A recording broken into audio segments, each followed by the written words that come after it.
और चलिए सुबह की 10 ब्रेकिंग न्यूज के बाद इस वक्त आज की बड़ी खबर आपको बता देते हैं एक बार फिर से कोरोना की ताजा अपडेट, और यह भी डराने वाली है। जी हां, डराना हम नहीं चाहते, लेकिन यह आपको बताना बहुत जरूरी है।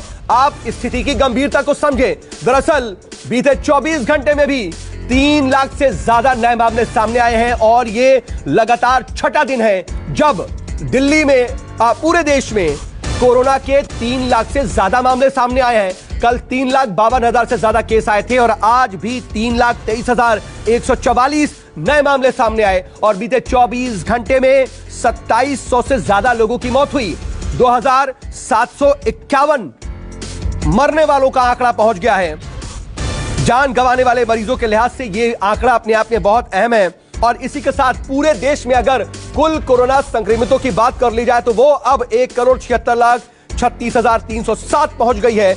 और एक दिन में लेकिन इन सबके बीच 2,51,827 मरीज भी ठीक हुए हैं, और यह भी अपने आप में एक दिन में रिकवर होने वाले मरीजों की सबसे बड़ी तादाद है। 5 तस्वीरें हम इस वक्त आपको दिखा रहे हैं। 24 घंटे में कितने केस सामने आए, लेकिन आपको एक जो तस्वीर दिख रही है कि 24 घंटे में 2.5 लाख से ज्यादा लोग ठीक हुए हैं। यह अपने आप में एक दिन में सबसे ज्यादा रिकवर होने वालों का आंकड़ा है। इससे पहले 2,20,000 से ज्यादा लोग ठीक हुए थे, लेकिन अब इसमें भी बढ़ोतरी हुई है और 2,51,000 से ज्यादा लोग एक दिन में ठीक हुए हैं 24 घंटे में। लेकिन इन सब के बीच 2,771 लोगों की मौत हुई है, और कुल जो एक्टिव केसेस हैं उनका भी आंकड़ा बढ़ा है, और 14.5 करोड़ लोगों को लेकिन इन सब के बीच अब तक टीका लगाया जा चुका है। और यह बहुत जरूरी है, वैक्सीनेशन सबसे ज्यादा जो ट्रांसमिशन की रफ्तार है, कोरोना के संक्रमण को रोकने का जो सबसे बड़ा और कारगर तरीका है, मास्क और सोशल डिस्टेंसिंग और कोरोना एप्रोप्रिएट बिहेवियर के साथ साथ कोरोना की वैक्सीन सबसे कारगर है। अब आपके सामने कुछ अहम आंकड़े, ये बेहद अहम आंकड़े। मुंबई और दिल्ली का पॉजिटिविटी रेट इस वक्त आप अपने टेलीविजन स्क्रीन पर देख रहे हैं, और इसको जरा देखिए और समझिए कि कैसे मुंबई और महाराष्ट्र कोरोना पर विजय प्राप्त करते हुए आगे बढ़ रहा है, लेकिन दिल्ली में स्थिति गंभीर बनी हुई है। आपको ये 4 दिनों का हम आंकड़ा दिखा रहे हैं मुंबई और दिल्ली का, जब पॉजिटिविटी रेट दिल्ली में लगातार गंभीर स्थिति पर बनी हुई है, जबकि मुंबई में यह कम हो रहा है। सबसे पहले जो आप देख रहे थे 26 अप्रैल की बात, यानी कि कल की, मुंबई में 3,876 नए मामले सामने आए। पॉजिटिविटी रेट की बात करें तो मुंबई में कल पॉजिटिविटी रेट महज 13.68% था, लेकिन दिल्ली में 20,201 नए केस सामने आए, जबकि कल पॉजिटिविटी रेट 35.02 था। इससे पहले 25 अप्रैल को मुंबई में पॉजिटिविटी रेट 13.75% था, जबकि नए केस 5,542 थे।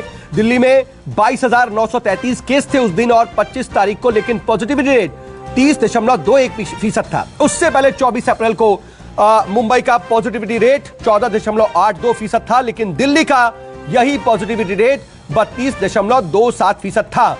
और अगर 23 अप्रैल की बात करें तो मुंबई में पॉजिटिविटी रेट 17.21% था, जबकि दिल्ली में 32.43% था। इस लिहाज से देखा जाए तो मुंबई में पॉजिटिविटी रेट लगातार नीचे गिर रहा है, जबकि दिल्ली में यह बढ़ रहा है। यह आखिर क्यों हो रहा है? दिल्ली में पॉजिटिविटी रेट, अब इसको समझ लीजिए कि पॉजिटिविटी रेट है क्या। दरअसल कुल जो संक्रमित लोग हैं जो सामने आ रहे हैं, उन संक्रमितों का जो प्रतिशत है वो ये है कि जितने लोगों को टेस्ट किया जा रहा है उसमें जितने लोग संक्रमित पाए जा रहे हैं उसका प्रतिशत है ये पॉजिटिविटी रेट। इस वक्त मेरे साथ 5 मेरे सहयोगी जुड़ गए हैं, उनसे आपको बता दें कि ये एक एक डिटेल हम लेंगे। मेरे साथ इस वक्त पल्लवी झा मौजूद हैं आकाश हॉस्पिटल से, ये पूरी अपडेट हमको बताएंगी। इसके अलावा कुंदन सिंह मेरे साथ निर्माण भवन से है, दिल्ली में ऑक्सीजन सप्लाई को लेकर के क्या स्थिति है वो मुझे बताएंगे। इसके अलावा मेरे साथ दीपक दुबे हैं, मुंबई से इस वक्त मेरे साथ जुड़ रहे हैं। दीपक मुंबई की स्थिति के बारे में बताएंगे। तो वहीं ठाणे से मेरे साथ विनोद जगदाले मेरे सहयोगी हैं, और वहीं मेरे साथ डॉक्टर अनूप कुमार जो कि एचओडी है urology, robotics and renal transplant SJHNVMMC के। डॉक्टर कुमार, आपका बहुत स्वागत है। मैं आप सबके पास आऊंगा, और पल्लवी जरा जल्दी से आपके पास आने की कोशिश कर रहा हूं, क्योंकि आप जल्दी से बताइए कि इस वक्त अगर हम ओवरऑल स्थिति की बात करें तो क्या नजर आती है, क्योंकि आज छठा दिन है जब 3 लाख से ज्यादा मामले लगातार सामने आए हैं।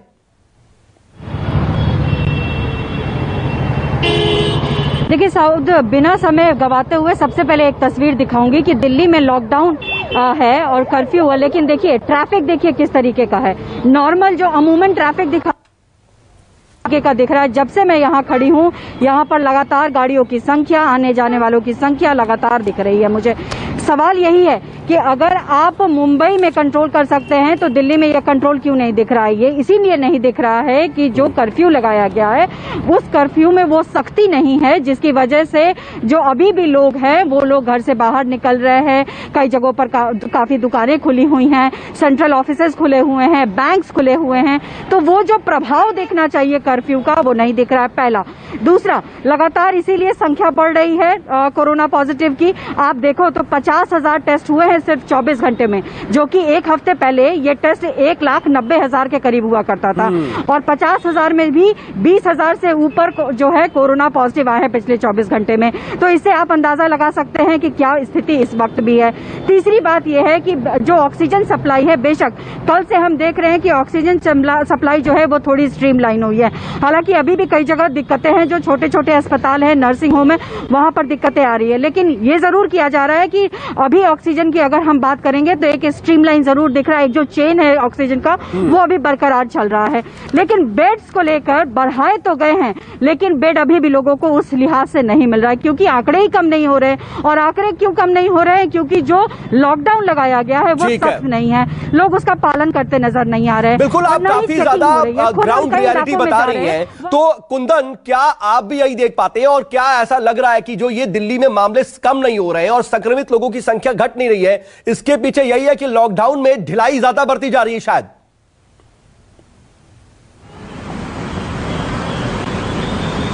कई मल्टीपल वजह है उसमें। एक पीछे वजह ये भी कह सकते हैं कि आप लॉकडाउन में जो कड़ाई जिस तरीके का और जिस तरीके के लॉकडाउन की जरूरत है उस तरीके की लॉकडाउन नहीं, और हो भी क्यों, क्योंकि आप बुनियादी जरूरतों के लिए कहां कहां जाना पड़ता ये सरकारें नहीं समझ पाती। आप बताइए कि दिल्ली में 35% का रेट है और 50,000 के करीब टेस्ट होता है। अमूमन जो एक हफ्ते पहले अगर 1 लाख हुआ करता तो आज आपके पास 35,000 केसेस हुआ करती। जानबूझ के क्या सरकारें टेस्ट कम कर रही हैं? क्या जानबूझ के सरकारें आंकड़े कम दिखा पा रही हैं? या स्वास्थ्य सिस्टम खत्म हो चुका है, स्क्रैम्बल कर चुका है, जिससे वजह से वो जानबूझ के टेस्ट कम करें कि मरीज सामने आए?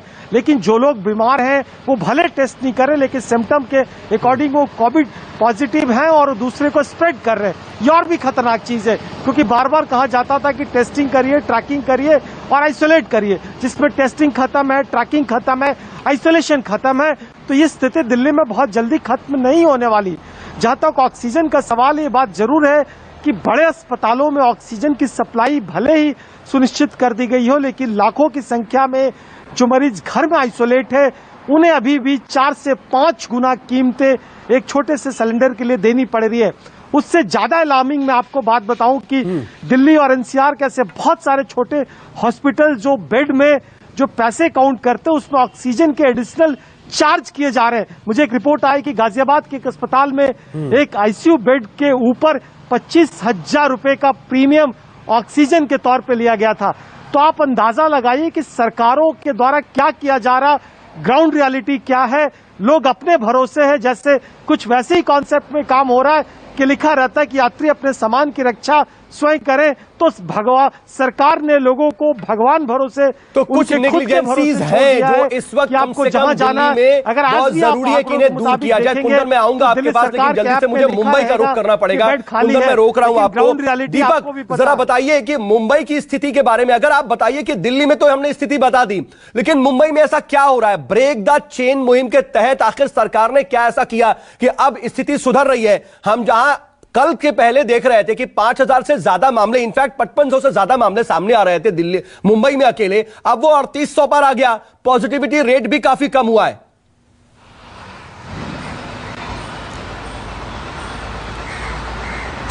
जी, ब्रेक द चेन के तहत महाराष्ट्र सरकार और खासतौर पर मैं बीएमसी की बात करूंगा। बीएमसी लगातार इस पूरे मामले में कड़ी नजर बनाए हुए थी। तमाम जो उनके अधिकारी हैं वो जो लोकल लेवल पर है, जो शहरों की तरफ जो लोग आ रहे हैं उनका टेस्ट किया जा रहा है। इसके साथ साथ जो अलग अलग इलाकों में लोग रहते हैं उनका टेस्ट किया जा रहा है। उनको आइसोलेशन में ज्यादा से ज्यादा भेजा गया है जिनको कम लक्षण पाए गए थे। यही वजह है कि ज्यादा अस्पतालों में जिस तरह से देश के अलग अलग शहरों में देखा गया कि भीड़ भाड़ ज्यादा हो रही थी, लोगों को बेड नहीं मिल रहे थे, लेकिन यहाँ पर जो तैयारी थी वो पूरी की गई थी। तो यहाँ पर ब्रेक द चेन के तहत अलग अलग जो कैटेगरी बनाई गई थी, जो संक्रमण से जुड़े हुए तमाम जो मरीज थे उन्हें अलग कैटेगरी में रखा गया था, और जो हाई कैटेगरी वाले लोग थे जिन्हें संक्रमण की संख्या ज्यादा थी उन्हें आईसीयू में रखा गया था, उन्हें वार्ड में भेजा गया था। वहीं जो कम लक्षण वाले थे उन्हें घर में आइसोलेशन की सुविधा प्रदान की गई थी बीएमसी के द्वारा। तो अलग अलग तरह से कोशिश की गई थी कि ब्रेक द चेन के तहत संक्रमण पर मल्टीपल स्टेप्स उठाए गए और मल्टीपल लेवल पर काम किया गया। ठीक है, मैं आऊंगा दीपक आपके पास, लेकिन विनोद, क्या लगता है कि ये जो पॉजिटिविटी रेट कम हुआ, लोगों के संक्रमित होने का जो आंकड़ा है वो नीचे आया, तो क्या इसी रोड मैप पर अब आगे बढ़ना है? महाराष्ट्र सरकार क्या लग रहा है कि अब इसी पर आगे बढ़ेगी और इसके तहत ये जो ब्रेक द चेन की जो अवधि है वो बढ़ भी सकती है?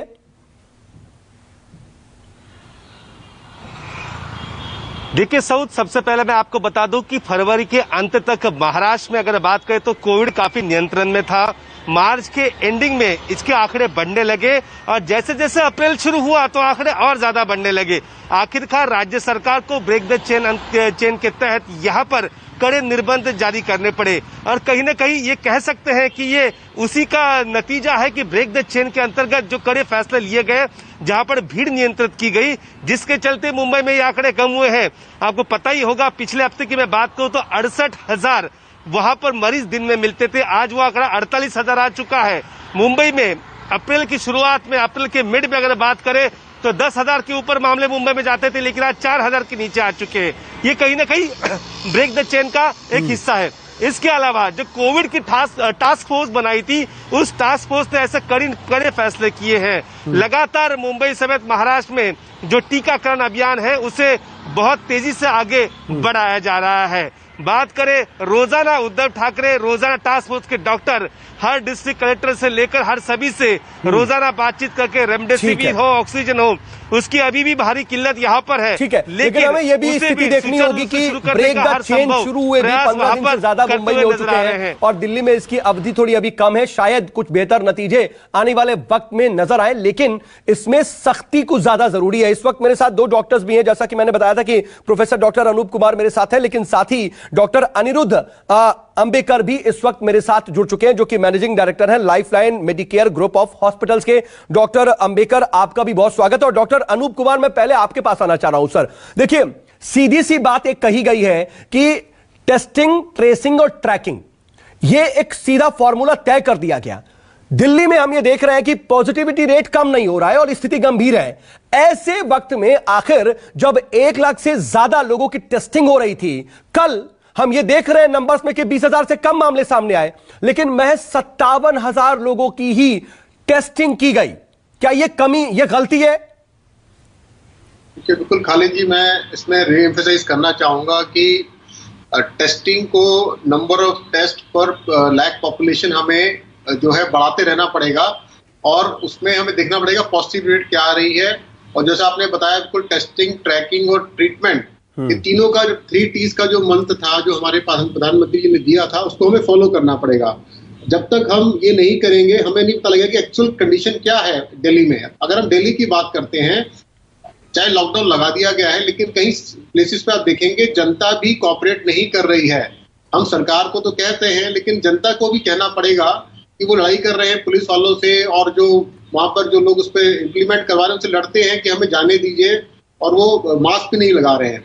दो चीजें बहुत डॉक्टर कुमार, ये स्थिति तो देखिए हम महाराष्ट्र में भी देख रहे हैं। वहां तो बाकायदा व्यापारी सड़कों पर आ गए, आंदोलनरत हो गए कि आप लॉकडाउन मत लगाइएगा। प्रवासी मजदूरों की जो स्थिति है आने की और पलायन की, और स्टेशन पर भीड़ वो दिख रही है। बावजूद इसके शायद मल्टीपल लेवल पर कुछ ऐसे काम किए गए जहां कम आ रहे हैं।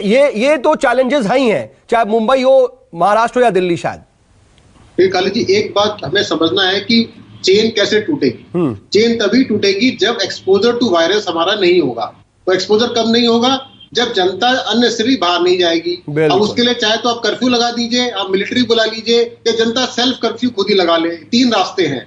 तो मैं तो चाहूंगा जनता खुद ही सेल्फ कर्फ्यू लगा ले, तो हमें और कड़े कदम ना उठाने पड़े। लेकिन आप बिल्कुल सही कह रहे हैं, अगर जनता नहीं मानेगी तो आपको और सख्त कदम उठाने ही पड़ेंगे, क्योंकि जनता की जीवन बचाने का जो एक जो रिस्पॉन्सिबिलिटी है वो सरकार की है और उनको और कड़े कदम उठाने पड़ेंगे। डॉक्टर अंबेडकर, मैं आपके पास आना चाह रहा हूं। सर देखिए, दिल्ली की स्थिति को हम देख रहे हैं तो इसमें क्या एक टेक्निकल इशू भी है क्या? क्योंकि हम देख रहे हैं भारत में अलग अलग स्ट्रेन भी मौजूद है। तीसरे स्ट्रेन को भी अब ट्रैक किया गया है, बंगाल स्ट्रेन। तो क्या महाराष्ट्र स्ट्रेन और जो दिल्ली में इस वक्त यूके स्ट्रेन की बात कही जा रही है, दिल्ली, चंडीगढ़ और इन इलाकों में, इसकी वजह से अभी कमी नहीं आ रही है पॉजिटिविटी रेट में? खलिद जी, ऐसी बात नहीं है। देखिए, महाराष्ट्र में भी जो स्ट्रेन्स दिल्ली में जो जाएंगे वो मुंबई पे आएंगे ही, पर यहाँ की सिस्टम, बीएमसी सिस्टम ने इतने ट्रैकिंग सिस्टम अच्छा रखा है और वैक्सीनेशन वो मैक्सिमम आप देखा जाए तो लास्ट 2 महीने में मैक्सिमम वैक्सीनेशन महाराष्ट्र में हुआ है। तो हमारे यहाँ की बीएमसी सिस्टम ये हमको हॉस्पिटल को बैकअप दे रही है, ट्रैकिंग कर रही है पेशेंट्स को, उनको फॉलोअप ले रही है, उनकी टेस्टिंग करा के जो पॉजिटिव आ रही है, जो सीरियस है, उनको बेड एलोकेट करा रही है। हर एक जगह पे, हर एक हॉस्पिटल में उन्होंने उनके बीएमसी के लोग रखे हैं कि हर एक हॉस्पिटल को हेल्प करे। और उन्होंने उसी समय वो जो स्ट्रेन जो आ रहे अपने यहाँ, जो दोनों जगह जाते, तो वो क्या है, ब्रेक द चेन का हम लोग सिस्टम इधर फॉलो कर रहे हैं। और काफी जगह पे कर्फ्यू लगा के हर एक सोसाइटी में हर एक चेयरमैन को भी बोला गया कि अननेसेसरी लोगों को बाहर मत भेजिए। तो ये सिस्टम से काफी हद तक वो कंट्रोल भी हुआ है। और जो स्ट्रेन आ रहे हैं, हम लोग वैक्सीनेट मैक्सिमम लोगों को करने की कोशिश कर रहे हैं, जो कि उसमें कवर भी हो रहा है। एटलीस्ट वो स्ट्रेन नए भी है तो एटलीस्ट उसको 20-30% उसका इफेक्ट होकर हम लोग उसको सेव कर सकते हैं। ठीक है, लेकिन एक स्थिति ये भी है, जैसा कि ये डबल म्यूटेटेड स्ट्रेन है दिल्ली और एनसीआर के आसपास, तो ये बहुत ज्यादा ट्रांसमिशन बढ़ा भी रहा है। जरा इसको भी हम समझेंगे और ये भी देखने की कोशिश करेंगे कि वैक्सीनेशन को लेकर के दिल्ली क्या कर रहा है और क्या लॉकडाउन में और ज्यादा सख्ती अब बरतने की जरूरत आन पड़ी है। नमस्कार, मैं हूं मानक गुप्ता। अगर आपको हमारा ये वीडियो पसंद आया हो तो इसे लाइक और शेयर जरूर करें, और हां, हमें सब्सक्राइब और फॉलो करना ना भूलें ताकि आप देश और दुनिया की कोई खबर मिस ना करें। तो जुड़े रहिए हमारे साथ और देखते रहिए News 24।